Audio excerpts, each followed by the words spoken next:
একবার বিশ্বনবী একটি বিচারের রায় পেশ করলেন কাফেরের পক্ষে আর মুসলমানের বিপক্ষে। এতে মুসলমান ব্যক্তি নাখোশ হয়ে হযরত ওমরের কাছে গিয়ে বলল, হে ওমর, আমি বিশ্বনবীর কাছে বিচার চাইতে গিয়েছিলাম, তিনি কাফেরের পক্ষে রায় পেশ করলেন, অথচ আমি মুসলমান, আমি চান্দা টান্দা দেই, তিনি কিভাবে আমার বিপক্ষে রায় পেশ করলেন? হে ওমর, তুমি অনেক জ্ঞানী মানুষ, তুমি আমার এই বিচারের স্থানী করে দাও। হযরত ওমর ঘরের ভেতর থেকে একটি তরবারি নিয়ে এসে বললেন, বিশ্বনবী বিচার করে দেওয়ার পর যেই ব্যক্তি আমার কাছে বিচারের স্থানী করতে আসে তার বিচারের স্থানী আমি এইভাবে করে দেই। তরবারি দিয়ে আঘাত করলেন, লোকটার কল্লাটা শরীর থেকে আলাদা হয়ে গেল।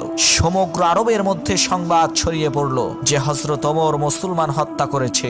বিশ্বনবীও চিন্তিত। এদিকে আরশে আজিম থেকে মহান আল্লাহ রব্বুল আলামিন হযরত ওমরের কাজে খুশি হয়ে গেলেন। তিনি পবিত্র কোরআনের আয়াত নাজিল করে বললেন, হে নবী, আপনার রবের কসম, এই ব্যক্তি মুমিন ছিল না, সে ছিল মুনাফিক।